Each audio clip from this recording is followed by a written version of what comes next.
Echo. Oh wait.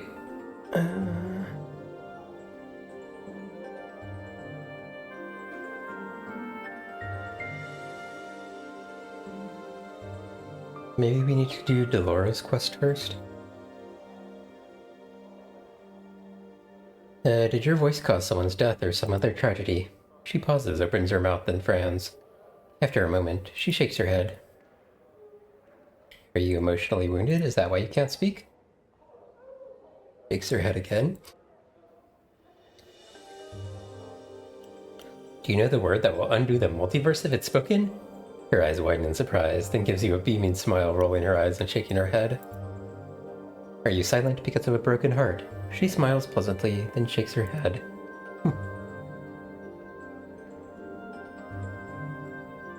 Okay, I thought we'd be able to give her the tongue. But maybe we need to learn more about Delora first.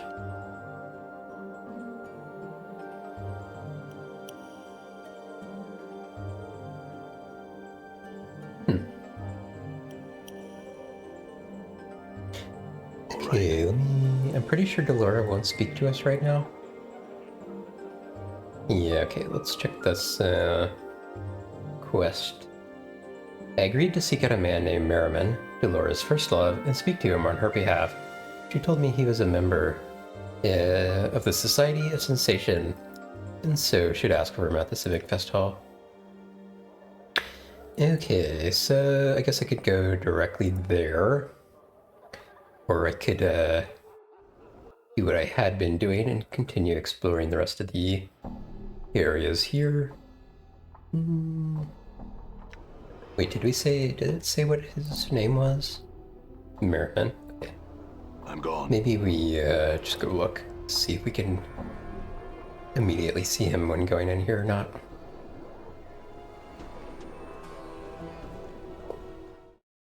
Through observation, sensation, and experience, the truth of the multiverse shall be revealed. You say so, Fall from Grace. Okay. All right. Oh, here's the headless guy. Anything we can look at here? There's nothing hidden behind the bars which adorn the face of this pillar. Okay. It's clear that there's something very wrong with this man. The way he lurches about, bumping into things, staring up blankly into space. As you approach him, you at last realize his plight. He's headless. The thing on his shoulders is merely a skillfully carved wooden prosthesis. A false head. This must be Mertwin's body. Mertwin's voice suddenly echoes from within the steel box. Oh, there it is. That's my body. Say there, old chum, over here. The body shuffles towards you, reaching out towards the steel box containing Mertwin's head. Updated my journal. Ah, much better. I thank you, good sir. I imagine my body here was getting a bit restless without me. The body hugs the steel box tightly. Yes, I missed you too. The body tucks the case under its arm and bows to you. As for you, good sir, you certainly deserve some sort of reward for your trouble. Let's see what I've got now. The body fumbles about in its pocket, and finding nothing there, in its tunic. Finally, it presents you with several handfuls of copper coins. How'd you end up the way you are? I'm not sure, really. The body set me down in one of the lecture halls, and the next thing I knew, someone had absconded with me. The next thing I remember was being picked up by you. Oh, does it?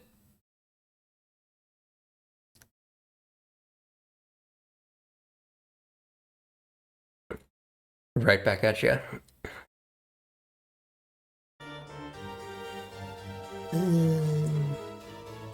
The next thing I remember was being picked up by you. What I meant was, how'd you lose your head? The body stiffens visibly. Oh, we don't like to talk about that. Quite horrible, really. What's past is past, no need to dredge it up. Though I will say I'm in the box because my head's not quite as presentable as my body, if you get my meaning. What are you doing here? I mostly amble around the Festhall. You know, lumber here, lumber there. I'm not a sensei, mind you, but I just like to watch all the different sorts of people milling about. A sensei? The body gently rocks the steel box, nodding the head inside. Yes, you know. The Society of Sensation. They race around trying to experience everything, figuring they'll eventually tumble into some great dark of the Mu multiverse should they keep it up long enough. The body shrugs. Can you tell me about this place? He sounds confused. Doesn't everyone know about the Civic Festhall? Well, it's the faction quarters of the Sensates, and perhaps more importantly, it holds their sensoriums. Sensoriums? The doorman here can explain it better than I, sir. But they're chambers that house many enchanted stones, which in turn hold various experiences and sensations, which have been recorded into them. The public sensoriums are open to everyone, though there is a slight fee for their use. The private sensoriums are only open to the members of the society.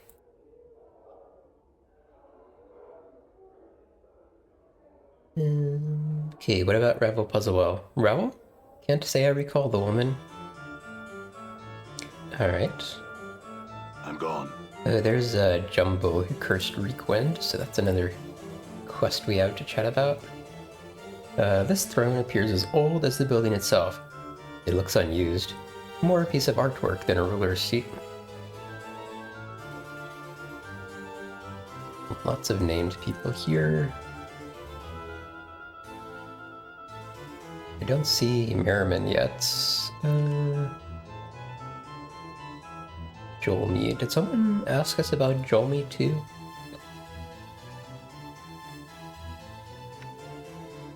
I feel like I heard the name Jolmy somewhere, but I don't remember what it was. Jesus the Crooked. He was the one who sold something to Rashika. Remember that name? The Kisai. Oh, I wonder if he's stone. And that might be what the Gorgon Salve is for.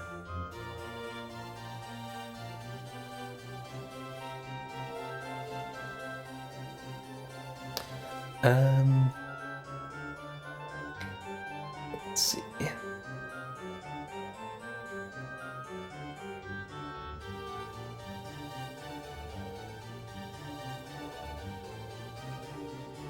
Planes aligned.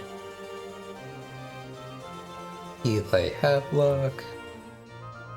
He was the guy that we encountered out in there earlier. Death's Advocate. Got in here a bunch of mage and training. Yeah, there's Merriman. Okay. I also just had a thought. I haven't messed with this thing yet, and I'm not sure exactly what I want to do that. Hey, Jane. I wonder if we should do that now before you like go do a bunch of other quests. How may I help? I'm also wondering. I check something. Let me think here for a second.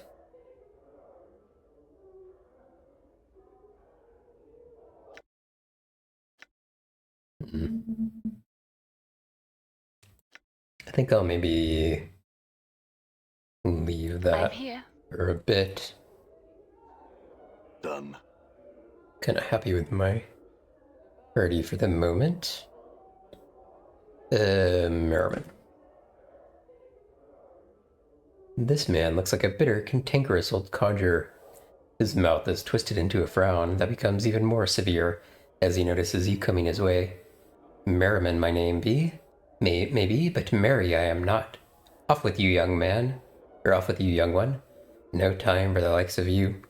He goes into a fit of coughing from the exertion of shooing you away so loudly. Wait, Delora wanted me to speak with you. He eyes you suspiciously. That's so? About what, eh? Well, she says that you're her first love, and that so long ago, and that so long as you hold the keys to her heart, she'll never be free to love another. She told you that, eh? I am surprised. Perhaps leaving her under Mistress Grace's tutelage did what I couldn't.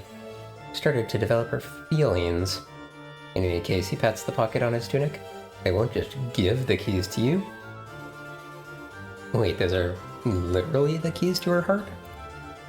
He nods. That they are. Dolor is a construct. Didn't you know that? A creature of sorcery and clockwork mechanics she is. And one of my finest creations. He sighs. But cold, without emotion or character. I brought her to the brothel and set her so that she could not leave, in the hopes that the constant contact with so many others would begin to develop her own personality. The keys are the tools used to set her. She wants them because she feels that they are limiting her personal growth now, I suspect. And why don't you return them? He scowls. Because I've become a cruel and bitter old man who sees he can get something out of you. Fine, what do you want? I want to forget. I've lived almost 150 years now, and I've seen every sensory stone I've cared to in this grand hall. I have little time left to live, and I'm too weak to go out in search of wholly new experiences, so I need to find a way to forget them all. That way, I can start again in my final days. So, do I just wallop you in the back of the head, or what? Let's do this one. How can I help? Updated my journal. I'll need something, some item, some concoction that will allow me to forget. Like a draught of the river Styx. Something like that. Yeah. Done. So that was not easy. Let's go talk to Jumble here.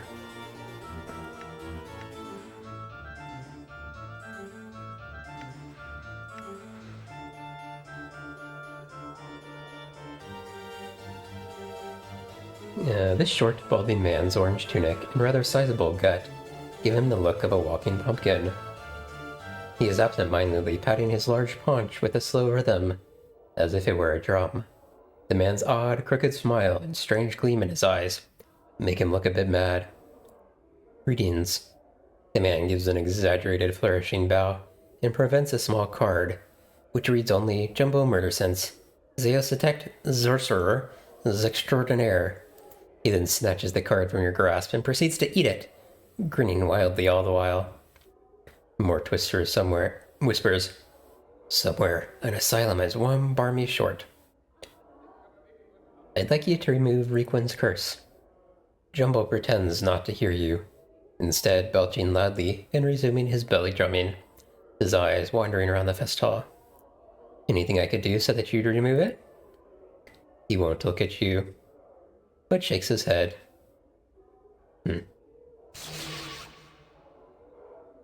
Some questions. He yawns and looks away. Questions? Rolls his eyes. He turns to you, smirks, then bites his thumb. Are you mute? Is that why you won't answer me?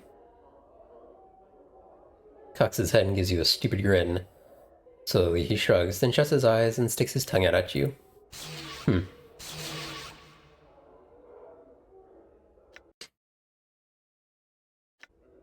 Do I want to see what the chaotic option works with? Remove his curse before I'm first forced to hurt you. Jumbo raises one eyebrow and takes a step back. He opens his mouth abruptly, though his lips or throat don't move to shape any words or sound. A torrent of incomprehensible babbling begins to pour forth. Updated my journal. Jumbo shuts his mouth. The babbling ceases. He peers at you through narrowed eyes, a self-satisfied smile on his pudgy face. Suddenly, you hiccup. And hiccup. And hiccup. And hiccup again. Jumbo Murdersense merely turns his head and waves you away. Uh-oh, looks like you got a curse thrown down on you, Chief. What have you done to me, Jumbo? He ignores you entirely. Better find someone who can help me lose this curse. I'm gone. Let me make sure that didn't... Yeah, I'm still awful good. I'm gone.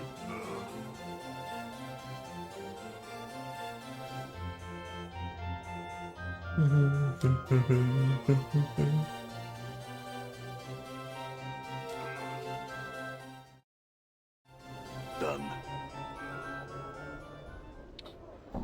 Oh wait, this is the guy who knows about curses.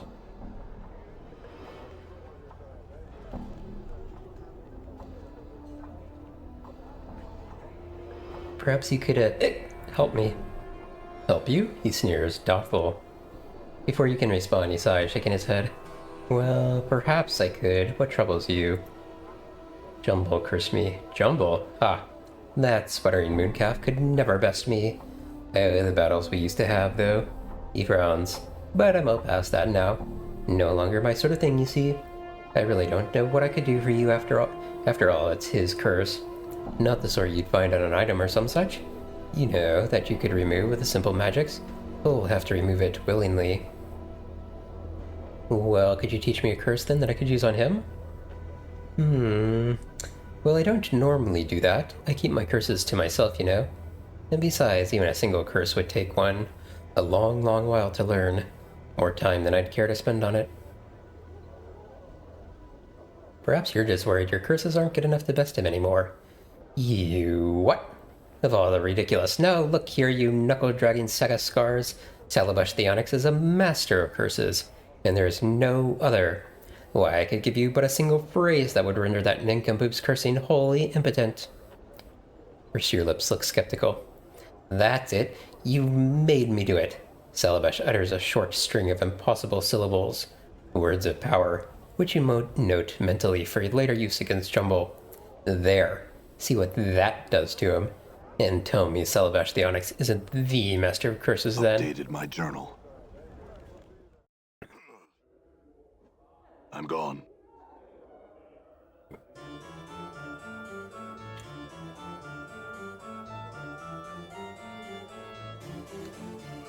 Alright, can find him again. Still here.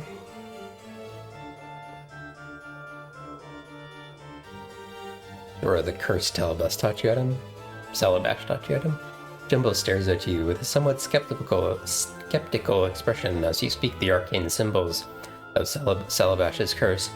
After a moment of awkward silence, the Zeus Detect Mage notes that nothing seems to have happened, and an evil grin spreads across his face. He opens his mouth to retaliate with another curse of his own, only to realize he has no voice. Salabash's curse has removed Jumble's ability to speak, thereby destroying his ability to curse others. He clutches at his throat, panic welling up in his eyes. Looks like the tables are turned, Jumble. What do you think will happen when anyone you've ever cursed finds out you can't speak or curse anymore? He drops to his knees, a pleading expression in his eyes. He looks ready to burst into tears. Will you remove the curse you placed upon me and swear never to curse another who did me you harm? He places his hands over his heart and nods vigorously. Very well, I'll remove it then. Journal. Jumble sighs with relief as he removes Salabash's curse from him. He in turn removes his own, and your hiccups finally stop. He then bows humbly and casts his eyes to the floor. I'd like you to take your curse off Reekwind as well. Updated my journal. He nods, pouting, and with a wave of his hand, remove Reekwind's curse. Thank you. Alright, let's go talk to Reekwind maybe. See how well that worked out.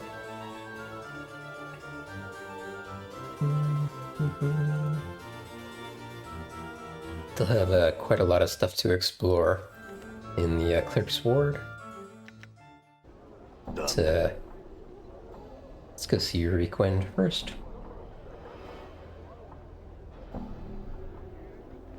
Goldward, also known as Wanker City.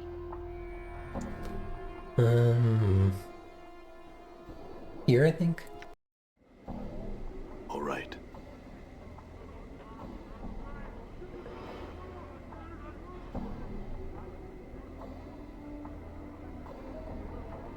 You see Reekwind.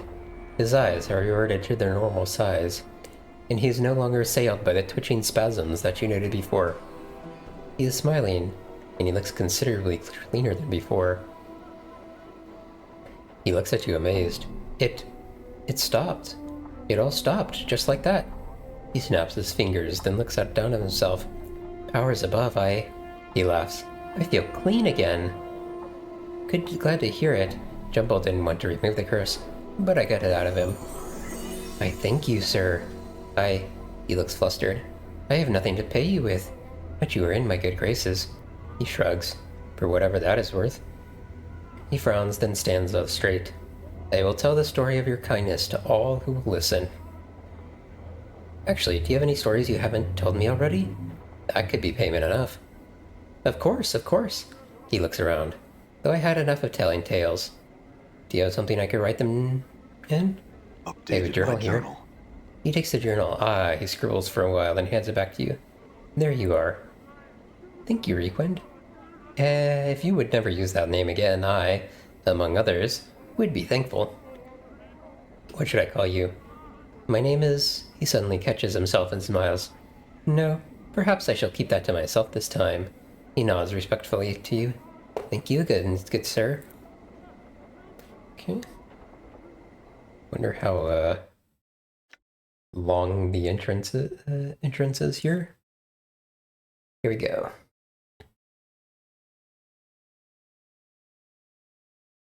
Wait, Ignis, Farad. Okay, I think we, maybe this one I haven't heard before. I've definitely heard these two. The third and last tale was the story of Farad. Apparently Farad was once a member of the aristocracy in Sigil, but he used his position to bend laws, cheat others, and even condemn innocent men. His acts were so deceitful that it damned his soul to the lower planes when he died. When he learned of this, he became afraid and looked for a way to dodge his fate. Apparently, he consulted several seers and was told that he would find a means of saving himself in the trash of Sigil. Farad cast off his position of respect and became a king of rags, sending his gang of collectors to scour the Sigil streets in search of something that would set his soul free. But he knows not what it is. Okay.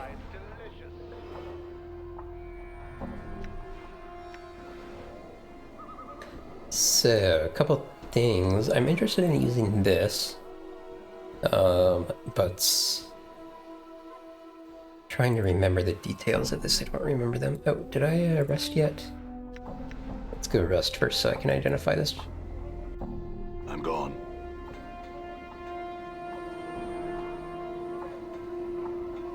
We can whack one of these guys on our way there.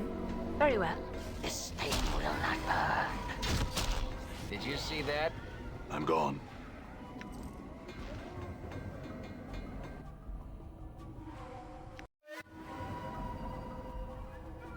I'm gone. A rest, then identify the thing.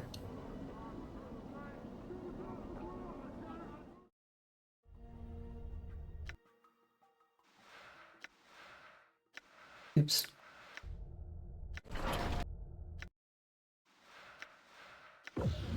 Alright, finally, okay, cursed beer goggles, okay.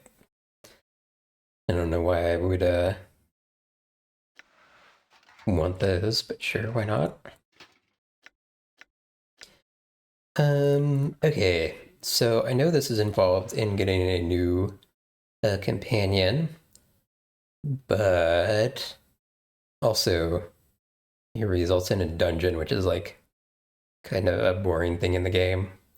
What I don't remember is if you can get the companion before you have to like go through the dungeon, or if that's like going through the dungeon and then you get the companion.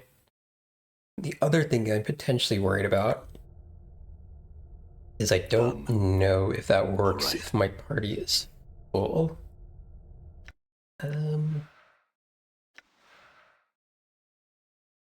For Nordom, maybe we check.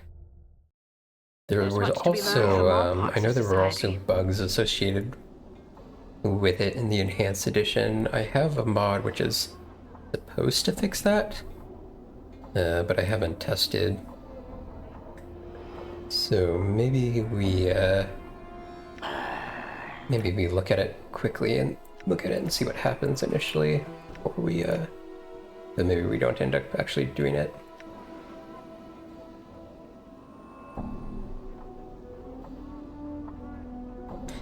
looks like we probably have to learn about it first.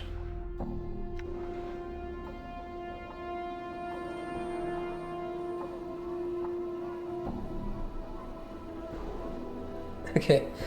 I am gonna smash that Modron cube to bits. Alright. Seems like we need to learn about that before we can do anything with it. So that at least solves our immediate problem of whether or not we try and do that now. Okay, let's go, actually, what's on my quest list?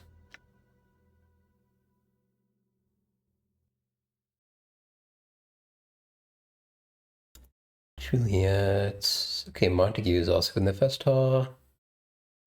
Okay, let's go back to the Clerk's Ward and go in the rest of the buildings here.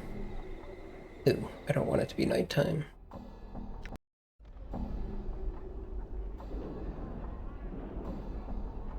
All right. Oh. Shadow? You still here?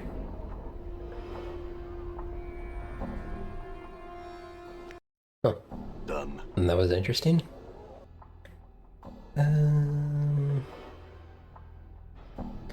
Okay, I have something at Finham's, so let's go here. I found it in the brothel.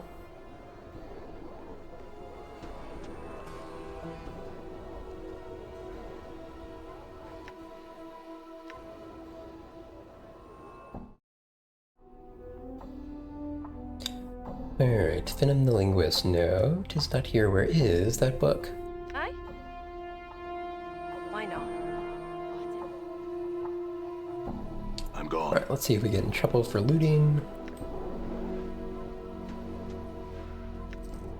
Nope. I think I wanted to hang on to one handkerchief. I have a vague memory of like needing to put a drop of blood on one or something.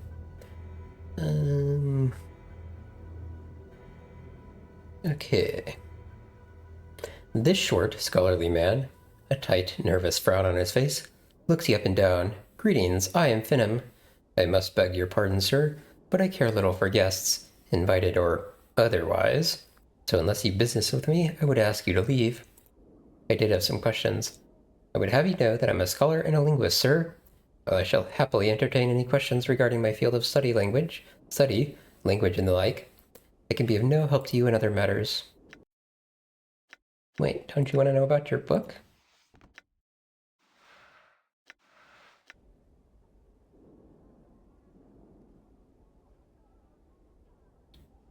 Huh.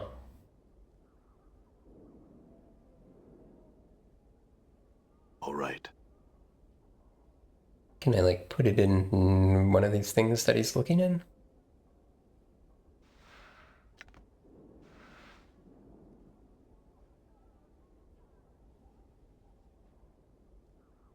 Where is he going? Does he come back over here?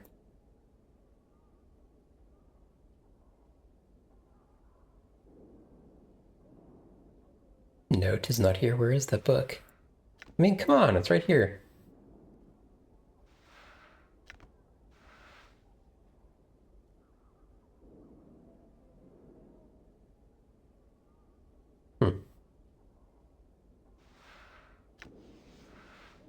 Weird. It's not like, I need more, like, charisma or something? No clue.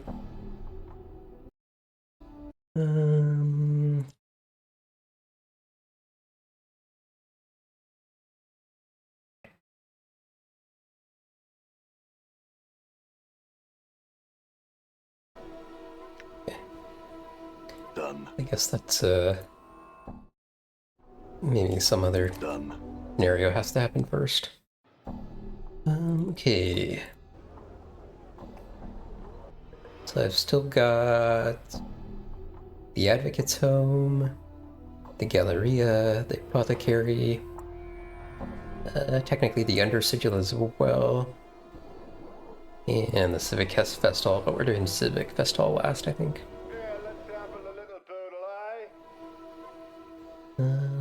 All Alrighty. right.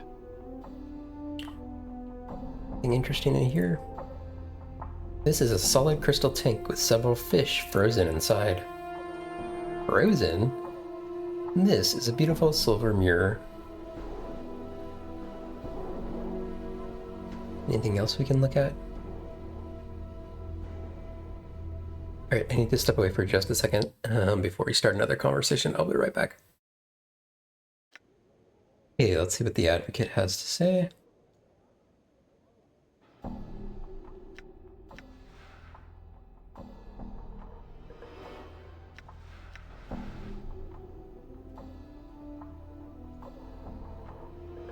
This man is dressed in soft blue robes covered with intricate designs. Despite their opulence, however, the robes look wrinkled and worn. He placed the man's age somewhere between middle age and early 60s. The worry lines make an exact determination difficult. As you enter, the man turns slowly towards you. As he does, you are struck with the terrible sense that you know this man. Or did at one time. Greetings. The man squints as if trying to place you. Yes, is there something I can help you with? Updated my Who journal. are you? I am Giannis. He studies you and frowns. Were you looking for me? I don't know, what is this place? I am an advocate. These are my offices. His voice takes on an irritated edge. Do you seek counsel? If not, perhaps you had best test your curiosity elsewhere. Updated my journal. An advocate? What's that? Mort breaks in with a whisper. He's saying he's a lawyer, a counselor, one of those Burks who rattle their bone boxes at the courts. Giannis's frown deepens. An advocate provides counsel, helps others navigate the labyrinths of Sigil's legal system, arranges legacies for systems to ensure that their property is divided as they choose upon death, defends those in Sigil's courts who have been wrongly accused. He pauses. Did you need help in any of these areas? Legacies? They are contracts that are deliverable at the death of the client. They provide specifics on how a person's possessions are to be divided upon the event of their demise. I have also heard them called wills. Anything like dustman contracts? Oh my, no. The dustman contracts, while they are deliverable at the time of the client's death, bequeath the client's body to the dustman. Not a pleasant business at all, but some who are poor of means find the dustman contracts to be a means of support. How would one go about invalidating a dustman contract? Updated my journal. He frowned slightly. One that is already signed? Little or nothing can be done once the signature is in place. The dustman contract is quite specific on the destination of the corpse after death. Without the destruction of the contract, there really is nothing that can be done. I see. Do I owe you anything for this information? I am not the sort to charge others for giving them aid of this sort. He smiles slightly. I'm an advocate, not a rug merchant, and greed is not permitted to step into my office.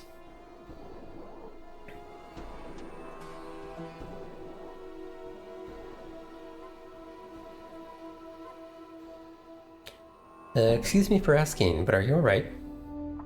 You must excuse me. As of late, I've been beset by troubles. I am afraid it has been a rather trying time these past few years. Anything I could help with? No, little that can be done, he nods at you. Nevertheless, I appreciate your offer. Thank you. Perhaps talking about your troubles will help ease your mind.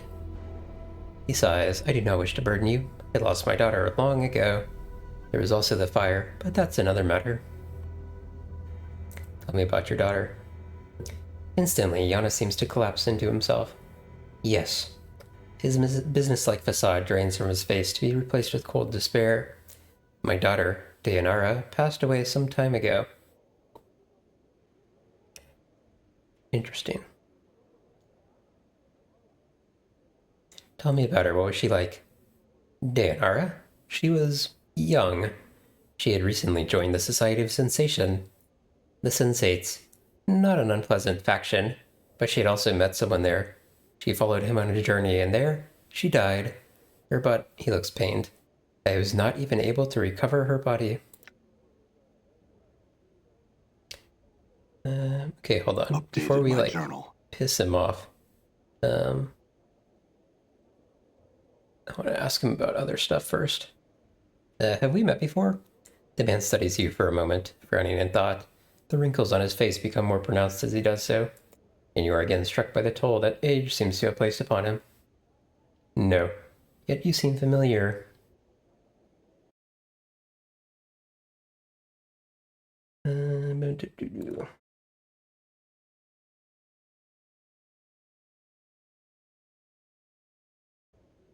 Yet.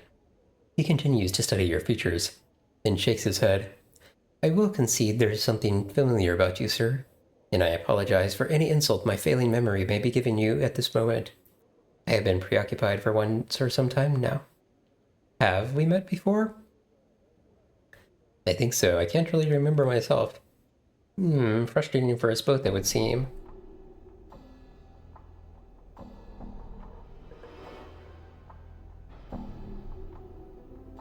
What is this place? Kind of council, legacy.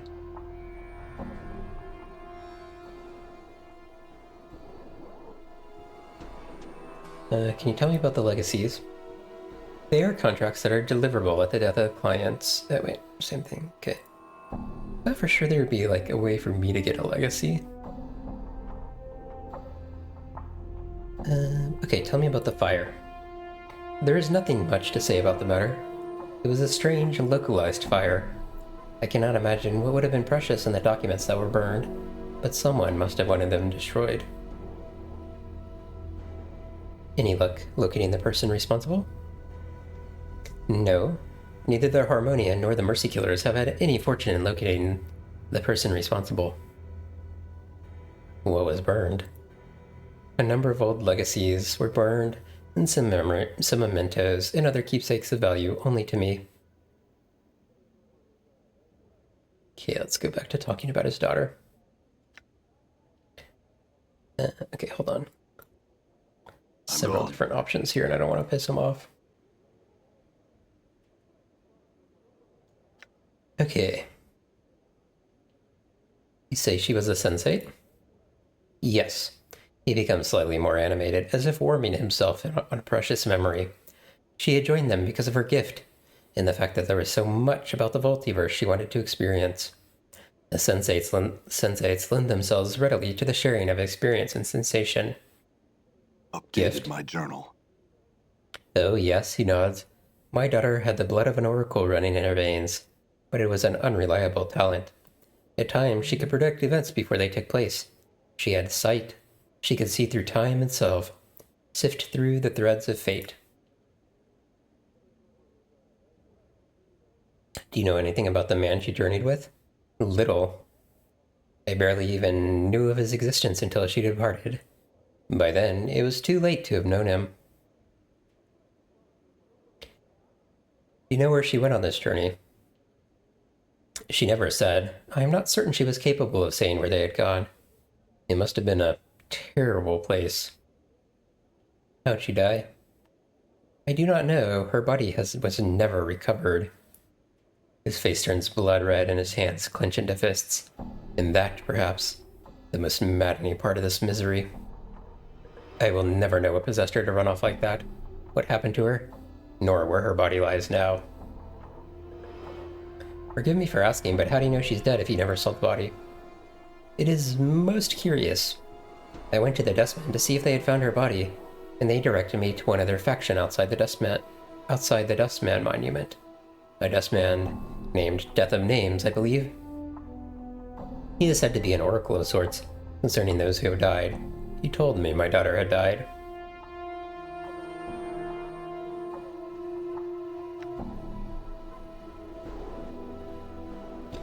Okay. Let's tell him that it was us, and then let's tell him we met someone. Or met her ghost.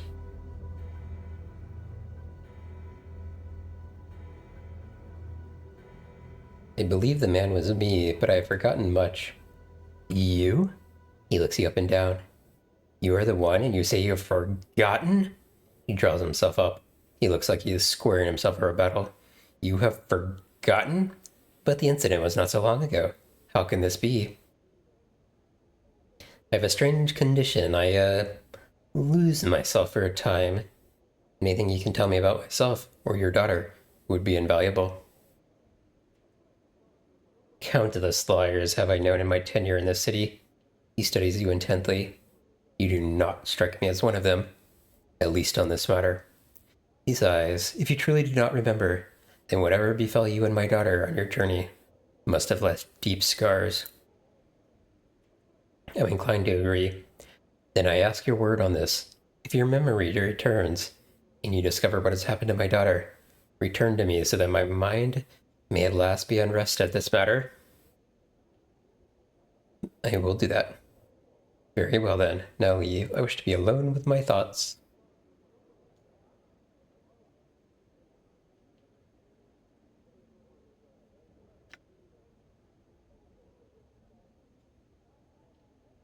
Okay, the ghost. What? He looks flustered. What did you just say? Her spirit resides in the memorial hall. I spoke with her for a time, and she seems to be in distress. You spoke to her? He seems to become more confused by the moment. What distresses her? Me, apparently. She said that she loved me, and I had loved her, and that I had forsaken her. Huh. I think that strange, kind of like very strangely cut off the conversation there. Sort of expected it to go somewhere. Alright, let's load and double check here.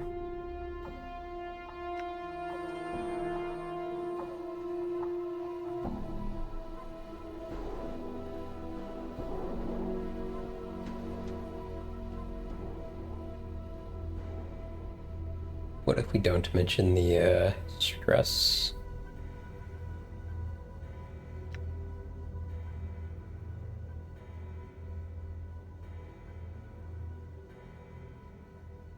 Her spirit now resides in the memorial hall. You had best be speaking figuratively. He looks furious. If so, then I have no time for your wordplay. No, my words are literal. Her spirit now resides in the memorial hall. She has become a spirit? Yes. I will have to seek her out. See if I can communicate with her. See what has kept her there. Or here, her state. How do you know she has become a spirit? I caught a glimpse of a spectral form by her bier in the mortuary. I assumed it was her. I will travel there as soon as I am able, and investigate the matter for myself. Your words carry truth, sir. Then I am indebted to you.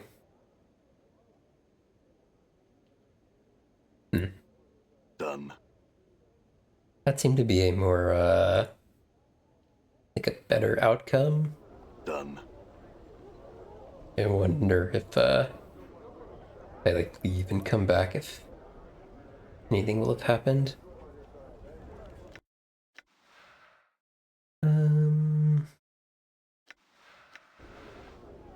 Let's go see her. I'm gone. No, so let's actually just like rest a day or two. Just to like let more time pass.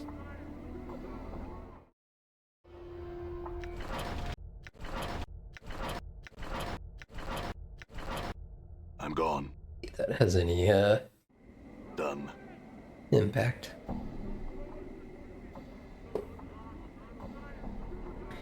Wonder if I can get in the front door. Nope. Look, flames shall light the way.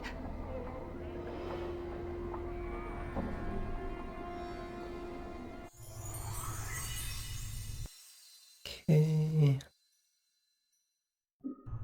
All right. I'm gone.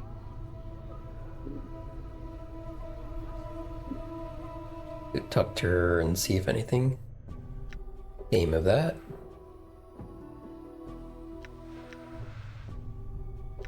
All right.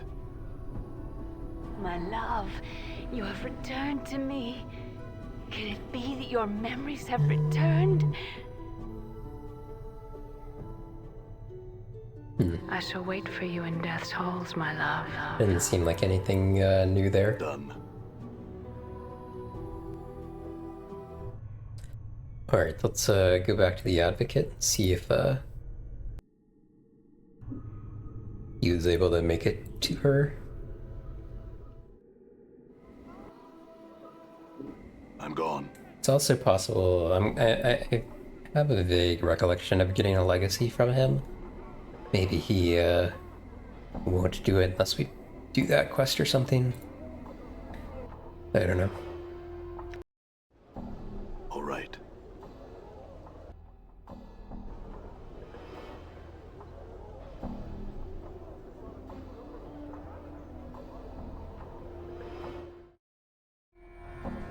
Done.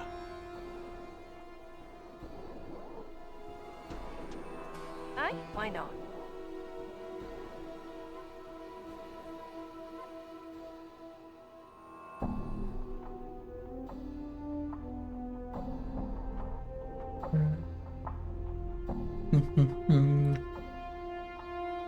Yeah, weird.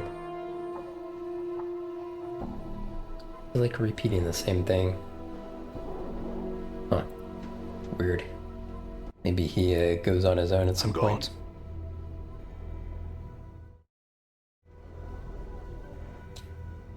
Okay.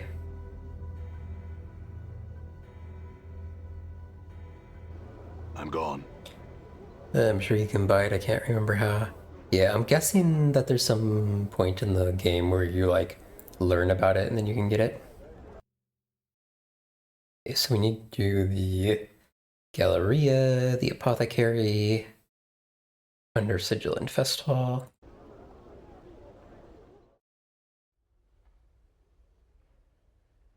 All right. Alright, this is a bunch of things gone. we can look at and click on, I believe.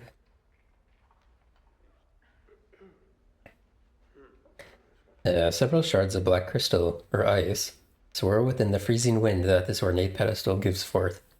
Each shard looks razor sharp. Touching or grabbing one could be perilous. A placard on the pedestal reads, Dark Birds of Acanthus.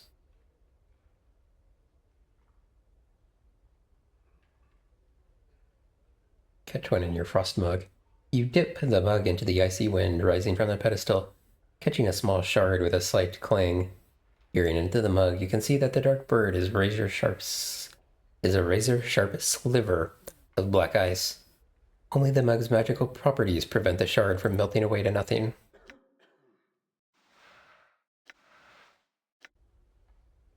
All right. Okay, I don't necessarily know why I have one. What happens if I touch one? As you reach out to touch one of the whirling shards, your fingers enter the icy winds that rises from the pedestal. Instantly, a coat of numbing frost forms around your finger, causing you to momentarily draw back. Place your finger back in and touch one. You thrust your finger into the rigid, numbing wind. Unbeknownst to you, your forefinger freezes solid. As one of the black shards spins into it, your fingertip breaks off with a sharp crack and goes skittering across the Galleria floor. The icy birds remain in their whirling orbit as you wait for your fingertip to grow back. Leave and hope nobody saw any of that. Okay, sure. So we try and grab one.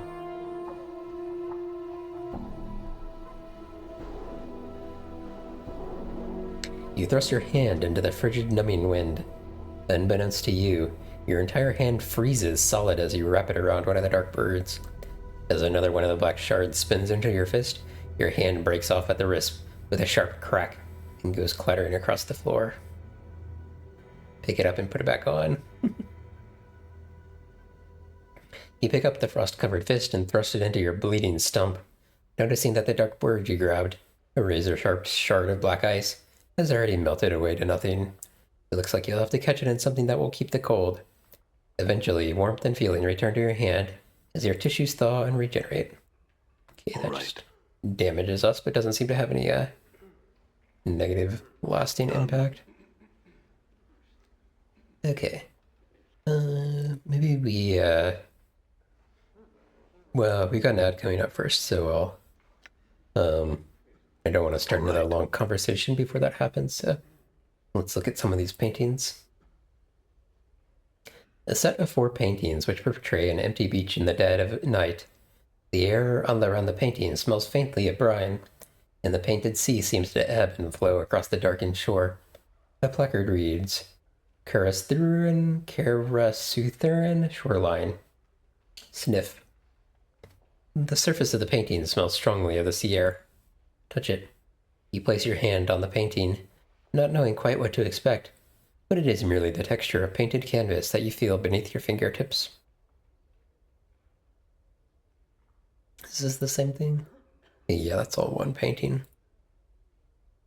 This painting depicts a shore scene, with a wide reddish-orange sun setting behind a peninsula, or large jetty.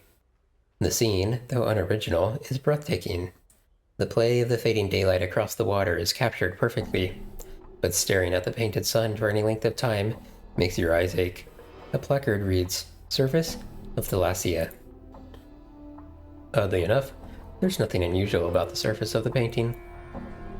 All right. This painting shows an enormous granite keep, a hideous thing, long and low, covered in leering gargoyles, suspended in what looks to be the night sky. A cloud of crimson and violet vapor whirls in the background along the right side of the painting. The placard reads simply, The Library.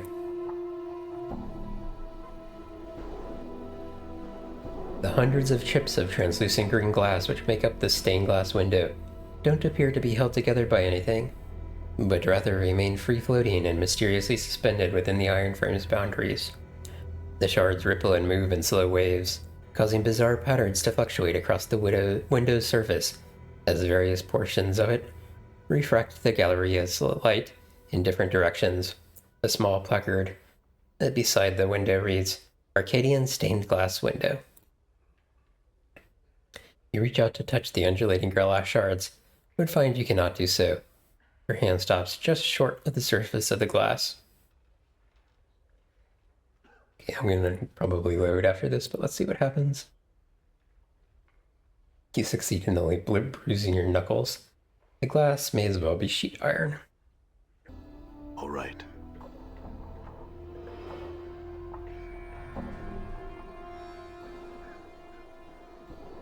This painting is a dark cityscape, a faraway view of some giant center of civilization being burned to the ground. The streets of the place are empty, however, absent of soldiers, refugees, and even corpses. A placard reads, The Folly of Udo. This looks to be a subterranean landscape, a massive cavern interior filled with colorful, faintly luminescent, gigantic fungi.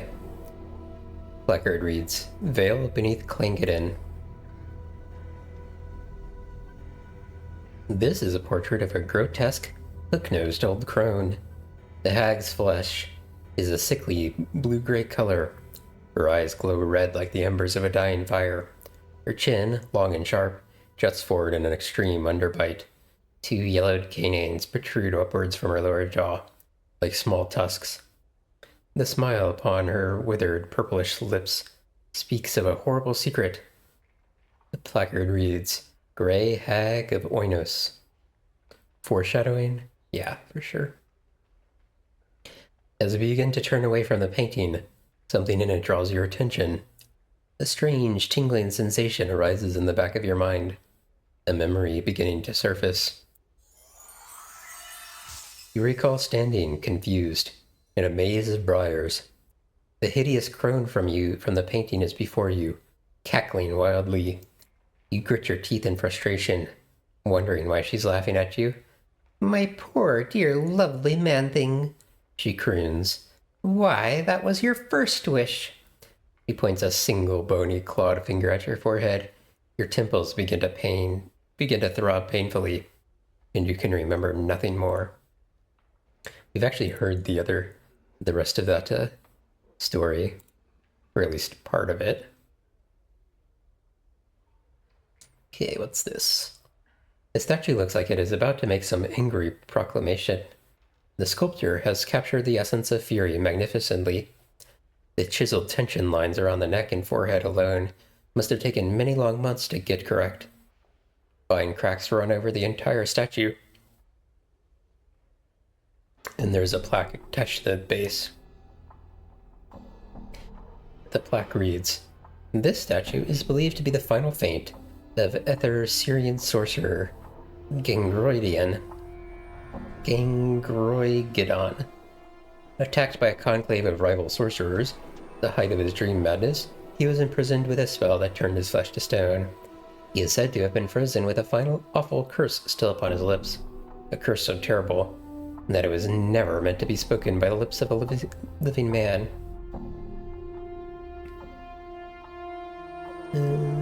Examine the cracks. You carefully examine the cracks that run like a network of fine black veins along the statue's surface. At one point, near its inner arms, is a section where an entire splinter of stone looks ready to come off.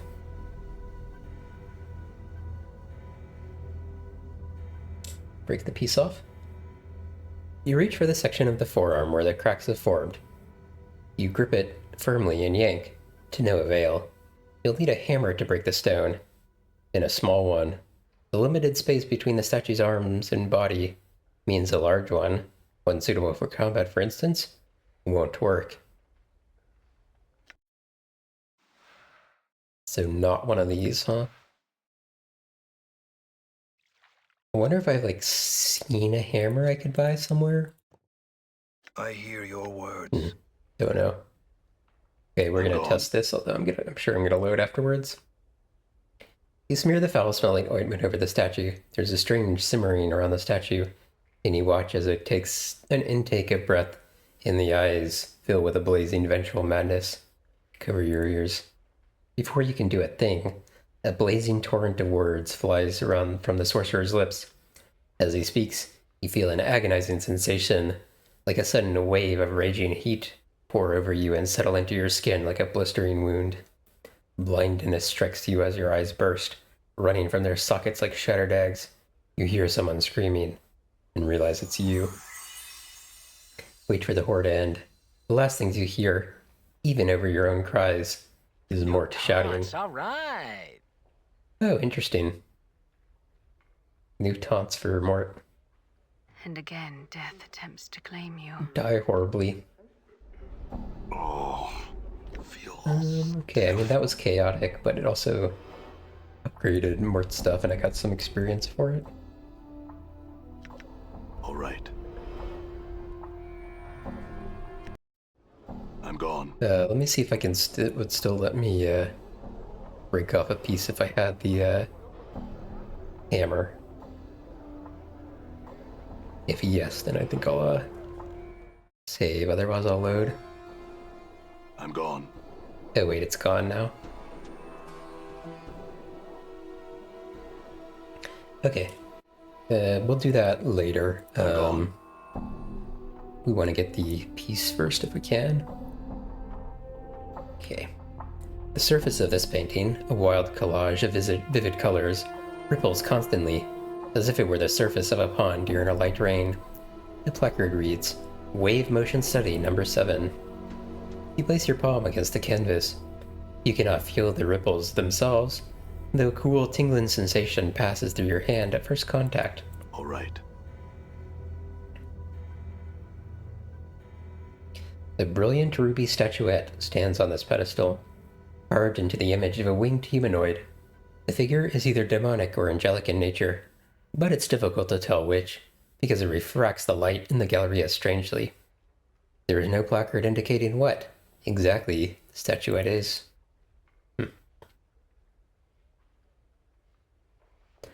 A massive horn of beaten lead, wound with brazen chains. The horn is horribly mangled, as if some tremendous force had crushed it. The jagged blades protrude along its length, almost as if it were to be used as a club by some gigantic creature, as well as a battle horn. A placard mounted beneath the horn reads, "Cleansing Horn of Acheron." Acheron? Put your head against the wall and try to blow the horn. Try as you might, you can get no sound to issue from the massive horn. Your lips come away from the mouthpiece, tasting of blood, smoke, and metal. A painting of tall, black cliffs against a blood-red sky. There looks to be figures hiding amongst the crags of the cliffs, but whenever you squint at the painting to try and make them out, the image fades into nothing. A placard reads, Outland Raiders.